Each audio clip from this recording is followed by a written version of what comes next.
নমস্কাৰ সকলোকে মোৰ অন্য এটি ভিডিঅ'লৈ স্বাগতম জনাইছোঁ।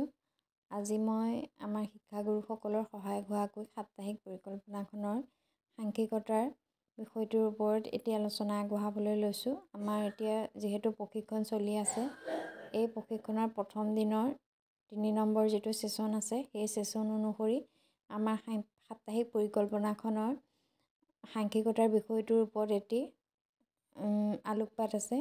সেইবাবে এই বিষয়ে আলোচনা কৰিবলৈ লৈছোঁ। এতিয়া চাওক, আমাৰ এইখন দিছে সাপ্তাহিক পৰিকল্পনা। এইটোৰ নামটোহে সাপ্তাহিক পৰিকল্পনা। এই গোটেই বছৰটোৰ বাবে আমাক এইখন অতি দৰকাৰী হয়। বুনিয়াদী সাক্ষৰতা আৰু সাংখ্যিকতাৰ আমি পাঠদান কৰোঁতেই এইখনে আমাক যথেষ্ট সহায় কৰিব। এইখন প্ৰথম আৰু দ্বিতীয় শ্ৰেণীৰ বাবে প্ৰস্তুত কৰি উলিওৱা হৈছে। এইখনৰ প্ৰথমে আমাৰ শিক্ষকসকললৈ কিছুমান টোকা দিছে। এই টোকাসমূহ আমি ভালদৰে পঢ়ি লোৱাটো অতি বাঞ্ছনীয়। আমি প্ৰথম আৰু দ্বিতীয় শ্ৰেণীৰ বাবেও কিছুমান টোকা দিছে, প্ৰথম শ্ৰেণীৰ শিক্ষকৰ বাবে, দ্বিতীয় শ্ৰেণীৰ শিক্ষকৰ বাবে। এইখিনি মই স্কিপ কৰি গৈছোঁ কাৰণ এইখিনি সাক্ষৰতাৰ।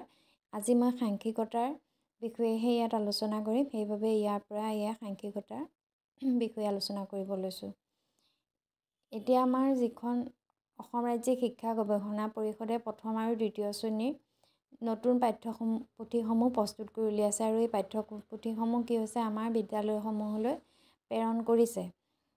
এই পাঠ্যপুথিসমূহ আমি কেনেদৰে আগুৱাই নিম, নিপুণ অসমৰ যিখন লক্ষ্য, সেই লক্ষ্যত উপনীত হ'বলৈ আমাৰ যিসমূহ উদ্দেশ্য আছে, এই উদ্দেশ্যসমূহ আৰু লক্ষ্যসমূহ বিবেচনা কৰিয়ে এই পৰিকল্পনাখন প্ৰস্তুত কৰা হৈছে।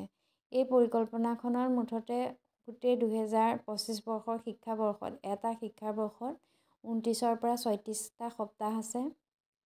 ইয়াৰে 26 নম্বৰ সপ্তাহটোক বাফাৰ উইক হিচাপে কোৱা হৈছে। ইয়াতে আমি ছাত্ৰ ছাত্ৰীসকলক 26 নম্বৰ সপ্তাহত আমি শিক্ষকসকলে নিজৰ মতে যিখিনি আমাৰ থাকি যোৱা ঘাটি ৰৈ যায়, সেইখিনি আমি শিকাই পূৰণ কৰিব পাৰোঁ, অথবা আমাৰ নিজৰ সুবিধা মতে 26 নম্বৰ সপ্তাহটো আমি ছাত্ৰ ছাত্ৰীক পাঠদান কৰিব পাৰোঁ। এতিয়া আমাৰ গণিতৰ এটা শ্ৰেণীকোঠাত 60 মিনিট সময় দিয়া হৈছে। 60 মিনিট সময়ৰ আমি প্ৰথম 40 মিনিটটো কি কৰিব লাগিব, ছাত্ৰ ছাত্ৰীক ধাৰণা গঠন কৰাই অনুশীলন কৰাব লাগিব পাঠ্যপুথিত থকা। তাৰপিছতে পিছৰ 20 মিনিটটো আমি কি কৰিব লাগিব, কাৰ্যপত্ৰত দিয়া অনুশীলনসমূহ কৰাব লাগিব। এই পৰিকল্পনাখনে আমাক এই ক্ষেত্ৰত যথেষ্ট সহায় কৰিব। পাঠ্যপুথিৰ কোনটো পাঠ আজি আমি পঢ়াই গাণিতিক ধাৰণা দিম, আৰু কাৰ্যপত্ৰখনৰ কোনটো সপ্তাহৰ কোনটো পাঠৰ আমি কাৰ্যপত্ৰত কৰাম, এই গোটেইসমূহ এই প্লেনাৰখনতে সন্নিৱিষ্ট কৰা হৈছে। সেইবাবে প্ৰতিজন শিক্ষাগুৰুৱে প্লেনাৰখন ভালদৰে পঢ়ি বুজি লোৱাটো অতি বাঞ্ছনীয়। এতিয়া আহিলে আমাৰ যি 5টা স্তৰ আছে, গণিত শিক্ষণৰ 5টা স্তৰ, এইকেইটাক সংস্কৃতৰ ভাষাত পঞ্চাদী বুলি কোৱা হয়। আপোনালোকে যোৱাবাৰ 5দিনীয়া প্ৰশিক্ষণত এইসমূহৰ বিষয়ে সুন্দৰভাৱে আলোচনা পাইছে। পুনৰ এবাৰ উনুকিয়াই দিছোঁ।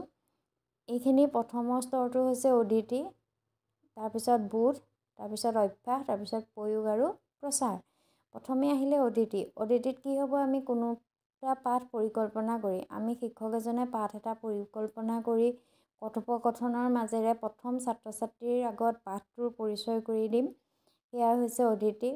তাৰপিছতে আহিলে বোধ। বোধত আমি ধাৰণাগত বোধ, পাঠটোত থকা যিখিনি শিক্ষণীয় বিষয়, সেই বিষয়সমূহ ছাত্ৰ ছাত্ৰীৰ আগত উপস্থাপন কৰি ছাত্ৰ ছাত্ৰীক আমি ধাৰণা দিম সেই বিষয়টোৰ ওপৰত। সেইখিনিয়ে হৈছে বোধ।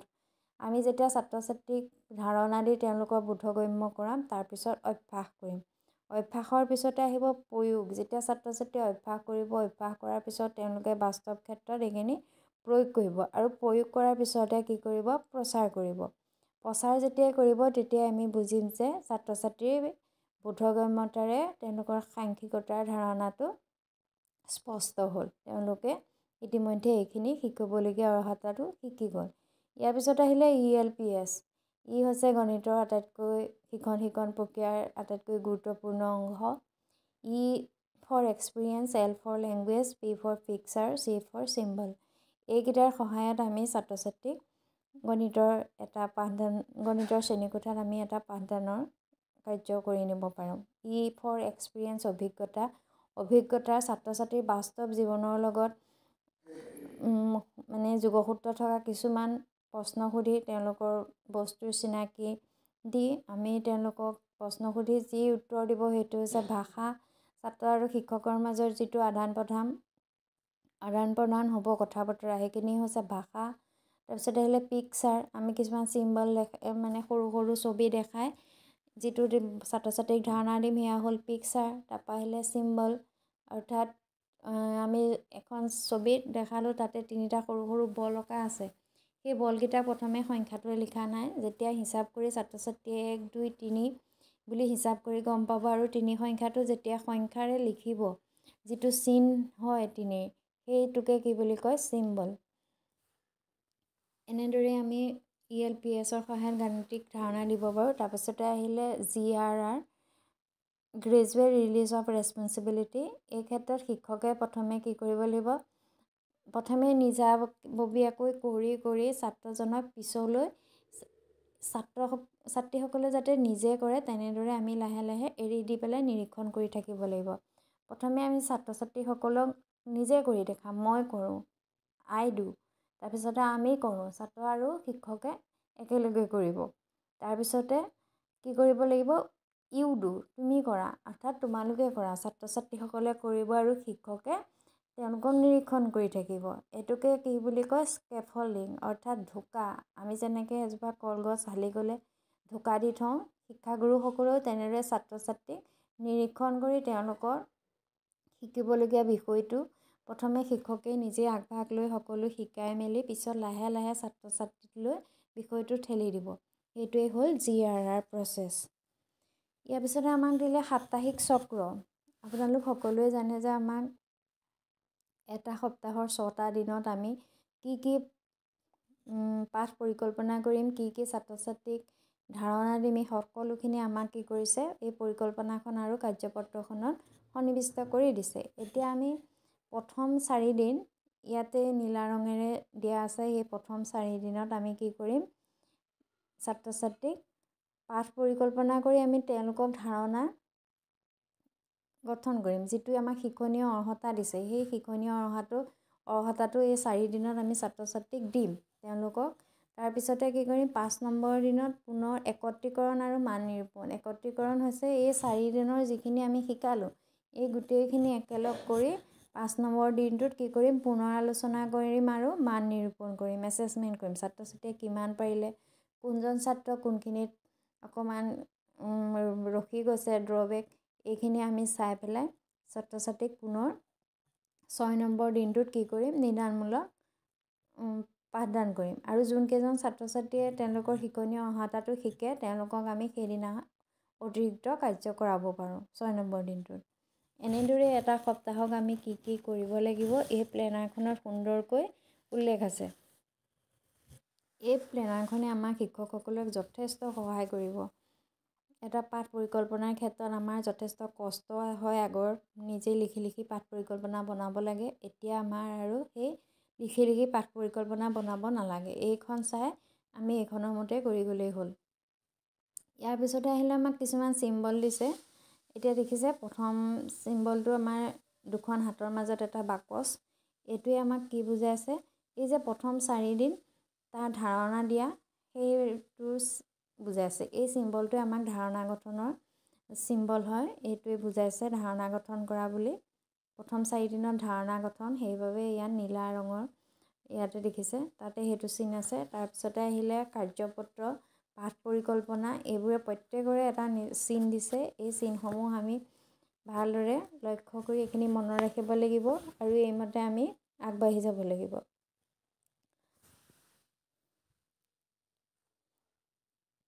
নিদানমূলক পাঠদান কৰিবলগীয়া ছাত্ৰ ছাত্ৰীৰ বাবেও কিছুমান চিন দিছে। আপোনালোকে এই প্লেনাৰখন যেতিয়া হাতত পাব তেতিয়া ভালদৰে পঢ়ি পেলাই চাব। এইখিনি হৈছে বাৰ্ষিক স্থিতি নিৰূপক, আমাক ট্ৰেকাৰ দিছে। ট্ৰেকাৰখনত আমি পূৰাব লাগিব ছাত্ৰ ছাত্ৰীৰ। ইয়াতে এতিয়া চাওক, সপ্তাহ 7ৰ পৰা দিছে, 7ৰ আৰু কৰি দেখাইছে। তাৰ 9 নম্বৰ সপ্তাহৰ পৰা দিছে। প্ৰথম 8 নম্বৰ সপ্তাহলৈকে আমাৰ কি হয়, বিদ্যা প্ৰৱেশ। সেইবাবে ইয়াতে আমাক 9 নম্বৰ সপ্তাহৰ পৰা দিছে। বিদ্যা প্ৰৱেশৰো কাৰ্যপত্ৰ বেলেগে আছে, আমি সেইখিনি তাতে কৰাব লাগিব। আৰু 9 নম্বৰ সপ্তাহৰ পৰা আমি ইয়াতে পাঠ ধাৰণা গঠন কৰাৰ পিছত আমি যিখিনি অনুশীলন কৰাৰ পিছত কাৰ্যপত্ৰখন কৰাব লাগিব। আৰু তেওঁলোকে যিটো শিক্ষণীয় অৰ্হতা ছাত্ৰ ছাত্ৰীয়ে শিকি যায়, তেতিয়া আমি কি কৰিব লাগিব, যদি 9 নম্বৰ দিনৰ প্ৰথম দিনটোতে শিকে তেতিয়াহ'লে আমি কি কৰিম, সেইটো ৰাইট চিন দিম। সেই 1 নম্বৰ দিনত শিকিবলগীয়া অৰ্হতাটো ছাত্ৰ ছাত্ৰীয়ে শিকিলে নে নাই, যদি শিকিলে আমি ৰাইট চিন দিম, যদি শিকা নাই আমি একো চিন নিদি তাৰ পিছৰ দিনা শিকাই আকৌ পুনৰ এইখনত আমি ছাত্ৰ ছাত্ৰীৰ বিপৰীতে ৰাইট চিন দিম। মুঠতে ছাত্ৰ ছাত্ৰীয়ে শিকনীয় অৰ্হতাটো শিকিব পাৰিব লাগিব। ইয়াৰ পিছতে আমাক আৰু কিছুমান চিহ্ন দিছে, এয়া চাওক। 60টা শিক্ষণ উদ্দেশ্য দিছে। সেই উদ্দেশ্যকেইটা চিম্বলটো কেনেকৈ দিছে চাওকচোন। তাৰপিছতে সাপ্তাহিক চক্ৰ, এয়া প্ৰতি সপ্তাহৰ আৰম্ভণিতে, প্ৰতি সপ্তাহৰ অন্তত আৰু সপ্তাহৰ 13, 14, 20 নম্বৰ সপ্তাহৰ দক্ষতাসমূহ পুনৰালোচনা কৰিব লাগিব। এইটো 13, 14 আৰু 20ত কি কৰিব লাগিব, আমি পুনৰালোচনা কৰিব লাগিব। আৰু 26 নম্বৰ সপ্তাহটোত কি কৰিব লাগিব, বাফাৰ সপ্তাহ। শিশুসকলৰ প্ৰয়োজন অনুসৰি সাপ্তাহিক শিক্ষণ পৰিকল্পনা প্ৰস্তুত কৰিব লাগিব। মই কৈছোঁৱে নহয়, যিসকল ছাত্ৰ ছাত্ৰীয়ে শিক্ষণীয় অৰ্হতাকেইটা নিশিকিলে তেওঁলোকক আমি কি কৰিব লাগিব, 26 নম্বৰ সপ্তাহত পুনৰ এই যোনখিনি তেওঁলোকৰ শিক্ষণ ঘাটি ৰৈ গৈছিলে সেইখিনি পুনৰ পূৰণ কৰিব লাগিব। এয়া আহিলে আমাৰ বাৰ্ষিক পৰিকল্পনা। বাৰ্ষিক পৰিকল্পনাখনৰ চাওক, প্ৰথম সপ্তাহৰ প্ৰথম দিনত আমাৰ ছাত্ৰ ছাত্ৰীয়ে কি শিকিব, দ্বিতীয় সপ্তাহৰ কি শিকিব, এই গোটেইখিনি ইয়াতে উল্লেখ কৰা আছে। এতিয়া ইয়াতে দিছে প্ৰথম সপ্তাহৰ প্ৰথম দিনত ছাত্ৰ ছাত্ৰীয়ে কি শিকিব, ইয়াত 9 নম্বৰ সপ্তাহৰ পৰা দিছে। চাওক 9 নম্বৰ সপ্তাহত এই 8 নম্বৰ সপ্তাহলৈকে ইয়াত বিদ্যা প্ৰৱেশ, এইখিনি আমাৰ বিদ্যা প্ৰৱেশৰ কৰিবলগীয়া পুনৰালোচনাৰ কাম হয়। ইয়াত 9 নম্বৰ সপ্তাহৰ পৰা আমাৰ কি আছে, প্ৰাক-সাংখ্যিক ধাৰণা দিবলৈ আছে। 9 নম্বৰ সপ্তাহৰ পৰা প্ৰাক-সাংখ্যিক ধাৰণা, তাৰ আগলৈকে হৈছে বিদ্যা প্ৰৱেশৰ আমাৰ কাৰ্যখিনি সেইখিনি কৰাব লাগিব কাৰ্যপত্ৰত বা তেওঁলোকৰ পাঠ্যপুথিত। তাৰপৰা এতিয়া আহিলে আমাৰ এইখন ট্ৰেকাৰখন পূৰণ কৰোঁতে এইফালে শিক্ষাৰ্থী বুলি লিখা আছে। চাওক তাৰ ওপৰতে কি আছে, 1ৰ পৰা 30লৈকে সংখ্যা আছে। যদিহে এটা শ্ৰেণী কোঠাত প্ৰথম শ্ৰেণীৰ কোঠাটোত যেনিবা 30জন ছাত্ৰ ছাত্ৰী আছে, তেতিয়া ইয়াৰ এই পৃষ্ঠাটোৱেই হ'ব। আমি কি কৰিব লাগিব, জেৰক্স কৰি ল'ব লাগিব। যদিহে 30জনতকৈ বেছি ছাত্ৰ ছাত্ৰী আছে তেতিয়া আমি ইয়াৰে 2টা কপি জেৰক্স কৰি ছাত্ৰ ছাত্ৰীসকলৰ যিখিনি অৰ্হতা আমি তাৰ ওপৰত মান নিৰূপণ কৰি ইয়াতে আমি লিখিব লাগিব। ইয়াতে চাওক, ইয়াত যেতিয়া আমি এইখন ফিল আপ কৰিম তেতিয়া কি কৰিব লাগিব, 50শতাংশতকৈ কম নম্বৰ পোৱা ছাত্ৰ ছাত্ৰীসকলক A গ্ৰেডত ৰাখিব লাগিব আৰু 50শতাংশতকৈ বেছি নম্বৰ পোৱা ছাত্ৰ ছাত্ৰীসকলক B গ্ৰেডত ৰাখিব লাগিব। ইয়াতে সম্পূৰ্ণ ওলোটা হৈ যায়। আমাৰ আচলতে কম নম্বৰ পোৱা ছাত্ৰ ছাত্ৰীসকলক পিছত ৰাখা আৰু বেছি নম্বৰ পোৱা ছাত্ৰ ছাত্ৰীসকলক আগত দিয়ে, কিন্তু এইবাৰ আমাৰ এইটো ওলোটা হৈ গৈছে। যোনসকল ছাত্ৰ ছাত্ৰীয়ে 50শতাংশতকৈ কম নম্বৰ পাব তেওঁলোক হ'ব A গ্ৰেডৰ আৰু যোনসকলে 50শতাংশতকৈ কম নম্বৰ পাব তেওঁলোক হ'ব B গ্ৰেডৰ।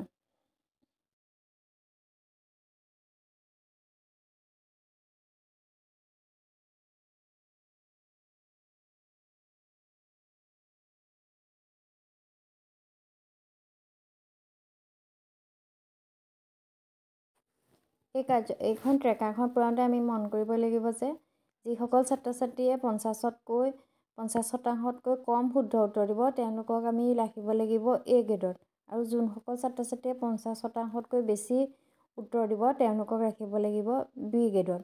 এইখিনি আমি কৰোঁতে শিশুৱে সৰু আৰু ডাঙৰ বস্তু চিনাক্ত কৰিব পাৰিব যদি ৰোল নাম্বাৰ 1ৰটোৱে পাৰে তেতিয়া 1ৰটোৰ তলত টিক মাৰ্ক দিব লাগিব।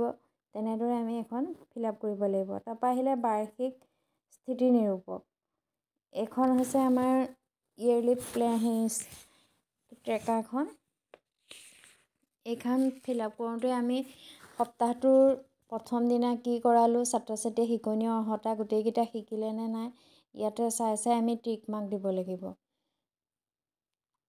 এইখন যেতিয়া আপোনালোকৰ হাতলৈ আহিব, আপোনালোকে ভালদৰে দুবাৰ তিনিবাৰ পঢ়িলেই বুজি পাব।